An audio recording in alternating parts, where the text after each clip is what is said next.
আসসালামু আলাইকুম। কেমন আছেন আপনারা সবাই? আশা করি ভালো আছেন, সুস্থ আছেন। আল্লাহ সবাইকে ভালো রাখছে, সুস্থ রাখছে, হেফাজতে রাখছে। আলহামদুলিল্লাহ আমরাও ভালো আছি, সুস্থ আছি। আপনাদের মাঝে নিয়ে আসলাম আনকমন নতুন একটা রেসিপি। আমার কাছে নতুন রেসিপি, আস্ত মশলা দিয়ে কিভাবে আমি গরুর মাংস কষা করি সেই রেসিপিটাই নিয়ে আসলাম। খুব জনপ্রিয় একটা খাবার, অবশ্যই যদি ভালো লাগে এই পথে একবার রান্না করে দেখেন। আর শেষ হতে আছে পোড়া রুটি। আমি এই রুটিটা চুলেই পোড়াই থাকি, তেল ছাড়া। সেই রেসিপিটা নিয়ে আসলাম, আশা করি খুব ভালো লাগবে। এখানে আমি 1.5 কাপ আটার জন্য আমি 1.5 চামচ ইস্ট আমি নিয়েছি, সেটা একটু গরম পানিতে গুলিয়ে রাখবো। এখানে আমি 1.5 কাপের মতন আটাই এখানে ব্যবহার করেছি, আটাটাই ব্যবহার করেছি। আটাটা আমি মেখে রেখে দেব। এখন আটাটা আমি খুব সুন্দর করে আমি চেলে নেওয়া লাগছে, যাতে কোনো লাঞ্চ টাঞ্চ কিছু না থাকে, এই জন্য চেলে নিতেছি। এখন আমার চালা হয়ে গেছে। এখন আমি এক এক করে কিছু মশলা, এখানে সামান্য পরিমাণ লবণ ব্যবহার করলাম, একটা গুঁড়ো দুধ আমি ব্যবহার করেছি, এখানে হয়তো 2 চামচের মতন গুঁড়ো দুধ হবে, এর একটা আমি ব্যবহার করেছি। আর ইস্টটা আমি গুলিয়ে রেখেছি। এখানে আমি 2 চামচের মতন চিনি ব্যবহার করছি, একটু মিষ্টি মিষ্টি হওয়ার জন্য।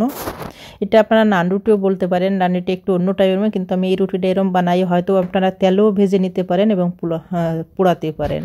যে ইস্টটা আমি গুলিয়ে রাখছিলাম সেই ইস্টটা খুব সুন্দর করে গুলিয়ে গেছে, দেখুন। তাই এখন এই ইস্টটা দিয়ে আমি একটু পানিতে, নর্মাল পানি দিয়ে আটাটা আমি ছেনে নেব। অবশ্যই কুসুম গরম পানিটা ব্যবহার করবেন, তাহলে আটাটা কিছুক্ষণের ভিতরে রেস্টে রাখলে ফুলে উঠবে। এখন আমি অল্প অল্প পানি দিয়ে, একবারে আমি সমস্ত পানি দেব না, অল্প অল্প পানি দিয়ে একটা নরম একটা ডো আমি করে নেব। একদম শক্তও করব না, একদম নরমও করব না। আপনারা দেখেই বুঝতে পারবেন যে কেমন আমি ডো করি। এখানে কিন্তু আমি কুসুম গরম পানি ব্যবহার করেছি। আপনারা জানি পানির বদলে এখানে দুধ দিয়েও আপনারা করতে পারেন, সেটাও কুসুম গরম নেবেন, কিন্তু আমি এটা পানি ব্যবহার করেছি। যত এখানে আমি গুঁড়ো দুধ ব্যবহার করেছি, সেজন্য আমি পানিটা ব্যবহার করেছি। দেখুন কতটা নরম করে, আমি কিন্তু একদম সফট একটা ডো আমি বানাই নিয়েছি। এটা আমি রেস্টে রেখে দেবো, যত সময় আটাটা একদম পারফেক্ট না হয়ে যায়, ফুলে না যায়, তত সময় আমি রেস্টে রেখে দেবো। এখন যত ঠান্ডার মৌসুম, এই জন্য ফুলতে একটু লেট হয়। এখানে আমি একটা প্রেশার কুকার নিয়েছি, প্রেশার কুকারে একটু হিট দিয়ে আমি নিয়েছি, গরম করে একটু তেল মাখায় রেখে দিয়েছি। এই প্রেশার কুকারের ভিতরেই আমি এই পুরো আটাটা, ডোটা রেখে দেবো। হয়তো যত সময় ফুলে না ওঠে, সেখানে 1 ঘন্টাও লাগতে পারে, আধা ঘন্টা লাগে, কারণ গ্রাম অঞ্চল অনেকটা ঠান্ডা। এখানে 1 কেজি আমি গরুর মাংস নিয়েছি। আর এই গরুর মাংস কিন্তু আমি কোনো বাটা মশলা দিয়ে করবো না। এই গরুর মাংসটা কিন্তু পুরোটাই আস্ত মশলা যাবে। এই আস্ত মশলা দিয়ে কিন্তু আমি এই গরুর মাংসটা পাকাবো। এর মেন উপাদানই হচ্ছে কিন্তু আস্ত মশলা দিয়ে গরুর মাংস করা। এখানে তেজপাতা, এলাচ, লবঙ্গ সব কিছু দিয়ে দিলাম। আস্ত পেঁয়াজ, রসুন, তারপরে আদা, শুকনো লঙ্কা দিয়েছি 2টা। সামান্য পরিমাণ হলুদ দিয়ে, আমি কিন্তু আর কোনো মশলা এখানে ব্যবহার করব না। সামান্য হলুদ দিয়ে এবং পরিমাণ মতন একটু পানি দিয়ে এখানে আমি 2-3টে সিজ দিয়ে নেব, একটু সেদ্ধ হওয়ার জন্য। এটা কিন্তু প্রেশার কুকারেই করতে হবে, কেন কি এই আস্ত মশলার এই মাংসটা একবার আপনি কষা মাংসটা করে দেখেন, আপনার একদম লাজবাব একটা টেস্ট। এর ভিতরে দেখুন আমার আটাটা কতটা ফুলে উঠছে। এটা কিন্তু জাস্ট আমি আধা ঘন্টার ভিতরে, যত আমি প্রেশার কুকারে হিট দিয়ে রাখছিলাম, হয় 50-60 মিনিটের মতন, 1 ঘন্টার মতোর ভিতরে কিন্তু ফুলে উঠছে, কেন কি গ্রাম অঞ্চল অতিরিক্ত ঠান্ডা। এর ভিতরে আমার মাংসটাও কিন্তু সেদ্ধ প্রায় হয়ে আসছে, বাসে সিট দিতেছে। এর ভিতরে আমি একটু মশলা বানাই নেব। এখানে 4টে আমি পেঁয়াজ কুচি নিয়েছি এবং 1 টুকরো দারচিনি আর 2-3টে এলাচ, তেজপাতা দিয়ে দিয়েছি। আর কোনো মশলা এখানে আমি ব্যবহার করব না এই মুহূর্তে, কেন কি ওটা আস্ত মশলা, ওটা কিন্তু গলে যাবে।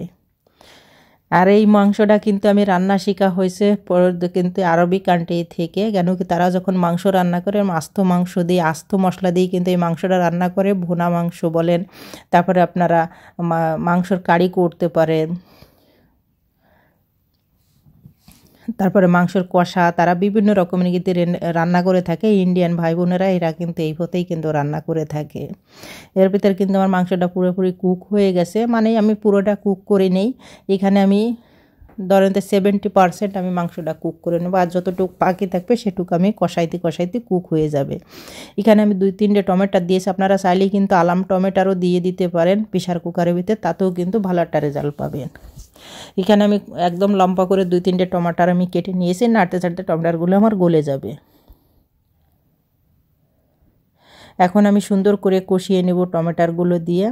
আর এখানে একটা গরুর একটা মশলা আমি ব্যবহার করেছি, এক্সট্রা কিন্তু আর কোনো মশলা আমি এখানে ব্যবহার করব না।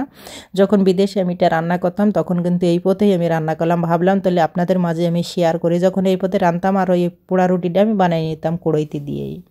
আর পোড়া রুটি ওখানে বড় বড় হয়, এই জন্য আমি এখানে ছোটো ছোটো করেছি।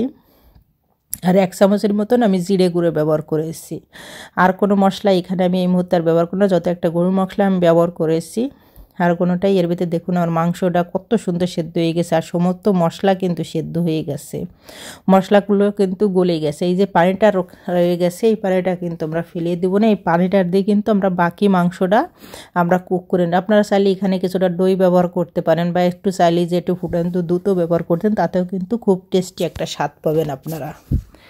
আরবরা কিন্তু এখানে দই ব্যবহার করে, কষা মাংসতে তারা দই ব্যবহার করে, আমি দই ব্যবহার করে নিই। হয়তো আমি 100 গ্রামের মতন হয়তো দুধটা ব্যবহার করব। আমার মাংসটা খুব সুন্দর করে কষা হয়ে গেছে। এখানে যে পানিটা ছিল এক্সট্রা সেই পানিটা দিয়ে আমি এখানে সুন্দর করে কষিয়ে নেব।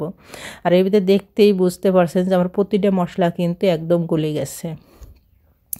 আপনারা চাইলে কিন্তু এটা দিয়ে কিন্তু নান রুটি বানাতে পারেন, তারপরে আপনারা পুরিও বানাই নিতে পারেন, সব কিছু বানাই। কিন্তু আমি একটা প্লেটে একটু তেল মাখায় নিয়ে এরকম উপর দিয়ে একটু পানি দিয়ে আমি কিন্তু উপরে কিন্তু পানি দিয়েছি। পানি দিয়ে এখন কড়াইতে সুন্দর করে আমি যত এই কড়াইতে তেল ছিল এই জন্য একটু পানি দিয়ে সারি সুতোর একটু পানি দিয়ে আমি সরিয়ে যাতে কড়াইতে লাগিয়ে নেওয়া লাগছি। আর উপর দিয়ে একটু তিল এবং কালো জিরে আমি ব্যবহার করেছি, সুন্দর একটা মানে গ্রান বা পেপার দেখতে ভালো দেওয়া যায় এই জন্য। এভাবে আমি এক প্রসেসে এই রুটিগুলো আমি সুন্দর ছোটো ছোটো করে লেচি কেটে নিয়েছি। আমি এই পথে কিন্তু হাতে কিন্তু আমি তেল কিন্তু আটাতে আছে, আমি একটু পানি নিয়ে নিয়ে লাগছি।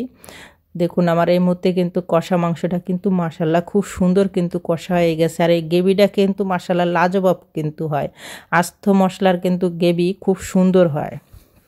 এভাবে আমার একটা রুটি কিন্তু হয়ে গেছে। যখন আমার রুটিটা হয়ে যাবে তখন আমি কড়াইটা কিন্তু গ্যাসের চুলের পর আমি উপর করে দেবো। উপর করে দিলে কিন্তু আমার রুটিটা পুড়ে আসবে উপর থেকে। আর উপরে আমি 1 চামচের মতন ছড়িয়ে দিই, হাফ টি চামচের মতন গরম মশলা আর হাফ টি চামচ মতন এলাচের গুঁড়ো আমি ছড়িয়ে দিলাম।